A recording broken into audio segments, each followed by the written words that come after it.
चौदहवीं की रात मलकपेट में एक ताजिर के घर से नेपाली गैंग ने भारी रकम सोने के जेवरात और कीमती सामान लूटकर फरार हो गया। ताजिर के मुताबिक उसने घर के कामकाज के लिए एक नेपाली जोड़े को मुलाजिम रखा हुआ था। मौका मिलते ही उस गैंग ने मनसूबबंदी के तहत घर में बड़ी सरखी की वारदात अंजाम दी। घर से बड़ी मिकदार में नकद रकम और कीमती सामान गायब पाकर ताजिर ने फौरन मुकामी पुलिस को इत्तला दी। इत्तला मिलते ही मुकामी पुलिस और टास्क फोर्स की टीमें मौके वारदात पर पहुंच गई और तहकीकात का आगाज कर दिया।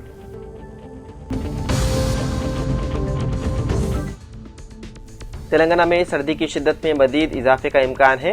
IMD हैदराबाद और आजाद मौसमी माहिरीन ने आने वाले हफ्ते तक शदीद सर्द लहर की पेशन गोई की है। IMD ने अपने कोल्ड वेव वार्निंग में 2 रोज की तौसी करते हुए बताया है कि आदिबटला, कुमरम भीम, आसिफाबाद, मंचिरियाल, निर्मल, संगारेड्डी, मेदक और कामारेड्डी में दर्ज हरारत मामूल से 3 से 4 डिग्री कम रह सकता है। बताया गया है कि हैदराबाद, मिर्चल, मलकाजगिरी, रंगारेड्डी, मेदक और भुवनगिर अदला में कम से कम दर्ज हरारत 11 से 15 डिग्री के दरमियान रहने की तवक्को है।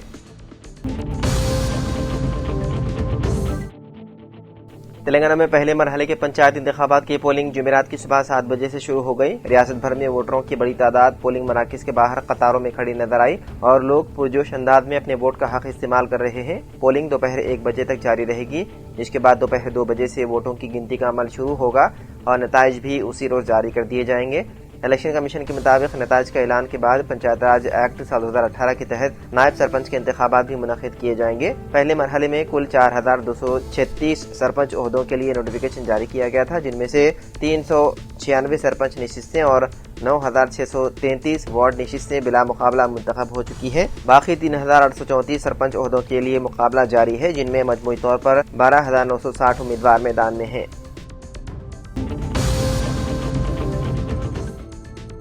मध्य प्रदेश के संगरौली जिले में रहने वाली 2 बच्चों की बेवा मां अमरीन अहमद एक बड़े धोखे का शिकार हो गई। अमरीन का इल्जाम है कि अविनाश यादव नामी शख्स, जिससे उनकी दोस्ती फेसबुक पर हुई थी और जिससे उन्होंने शादी की, ने न सिर्फ धोखे से शादी की बल्कि तकरीबन 2 करोड़ रुपए, जेवरात और हत्ता के उनकी पेंशन का पैसा भी हड़प लिया। अमरीन अहमद बुनियादी तौर पर उत्तर प्रदेश के वाराणसी की रहने वाली है और NCL कृष्ण शीला प्रोजेक्ट में मुलाजिमत करती है। शोहर की मौत के बाद वो अपने 2 बच्चों के साथ जिंदगी गुजार रही थी। इसी दौरान फेसबुक के जरिए उनकी दोस्ती गाजीपुर के अविनाश से हुई। ताल्लुकात बढ़े और बात मोहब्बत तक पहुंच गई। फरवरी साल 2024 में दोनों ओडिशा गए और कोर्ट मैरिज कर ली। अमीन अहमद का इल्जाम है कि शादी के बाद अविनाश ने उन पर जुल्म ज्यादती शुरू कर दी, मारपीट की और मुसलसल इस्तेहसाल करता रहा। वाददा उन्हें मालूम हुआ है कि अविनाश पहले से शादीशुदा है, लेकिन उसने हकीकत शादी से पहले छुपाई थी। मुतासिरा खातून के मुताबिक अविनाश ने उनसे तकरीबन 2 करोड़ रुपए, सोने के जेवरात और दीगर कीमती सामान ले लिया। उसने धोखे से उनकी पेंशन की रकम भी अपने कब्जे में करवा ली। हालात खराब होने पर अमरीन ने मध्य प्रदेश के संगरौली नगर पुलिस स्टेशन में FIR दर्ज करवाई।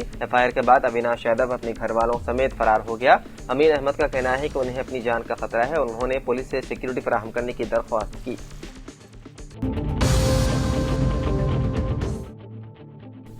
रियासती वजीर पूनम प्रभाकर ने रानीगंज बस डिपो में 65 इलेक्ट्रिक बसों को झंडी दिखाकर रवाना किया। RTC के तहत माहौलियाती आलूदगी से बचाने के लिए इलेक्ट्रिक बसों का इजाफा किया गया। मेयर हैदराबाद विजय लक्ष्मी, डिप्टी मेयर श्रीलता रेड्डी और RTC के मैनेजिंग डायरेक्टर नागी रेड्डी इस मौके पर मौजूद थे। तकरीर से खिताब करते हुए पूनम प्रभाकर ने कहा कि RTC में 65 इलेक्ट्रिक बसों का इजाफा खुशाइन है। हैदराबाद के अलावा करीमनगर, निजामाबाद, नलगुंडा और सूर्यापेट में भी इलेक्ट्रिक बसें चलाई जा रही है।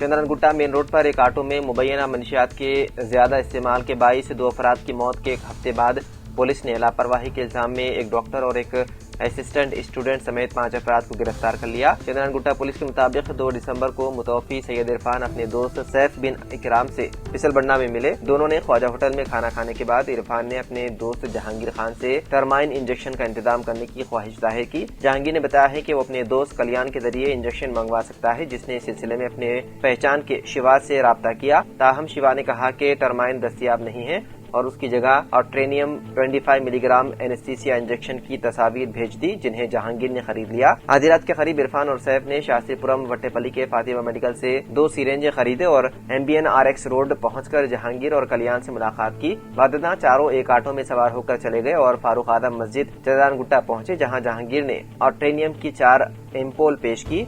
इरफान ने 3 सिरेंजें भरी, एक में 5 मिलीलीटर और 2 में 2 मिलीलीटर दवा भरी।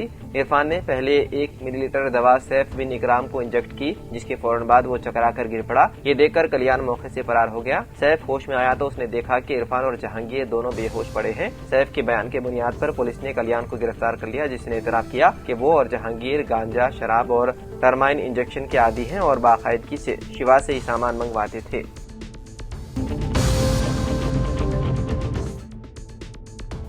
वारिसगुड़ा के बाबूजी नगर में एक 17 साल लड़की को उस वक्त बेरहमी से कत्ल कर दिया गया जब उसने शादी के एक रिश्ते से इनकार कर दिया। ये अफसोसनाक वाकया पीर को पेश आया था। मुलजिम 24 साल उमाशंकर ने लड़की जगदा पवित्रा के घर में घुसकर उसका गला काट दिया। वारदात के फौरन बाद वो मौके से फरार हो गया। इत्तलात के मुताबिक लड़की अपने वालिदैन जगदा कांताराव और जगदा लक्ष्मी के साथ 7 दिसंबर को विजयवाड़ा से हैदराबाद वापस आई थी। 8 दिसंबर को मुलजिम नशे की हालत में लड़की के घर पहुंचा और उसने इस बात पर कत्ल कर दिया कि वो विजयवाड़ा जाने से पहले उसे इत्तला नहीं देकर गई थी और उसकी शादी के रिश्ते से इनकार कर दिया था। सीसीटीवी फुटेज की मदद से पुलिस ने मुलजिम का सुराग लगाया और उसे उस वक्त गिरफ्तार कर लिया जब वो चिलकरगुड़ा के स्कंदागिरी मंदिर की जानिब जा रहा था। पूछताछ के दौरान मुलजिम ने इतलाफी जुर्म करते हुए बताया है कि कत्ल के बाद वो अपना मोबाइल फोन और चाकू जाए वकू पर ही छोड़कर भाग गया था। पुलिस ने मुलजिम के कब्जे से 1,10,000 रुपए नकद, एक स्मार्टफोन और डेबिट कार्ड जब्त कर लिए।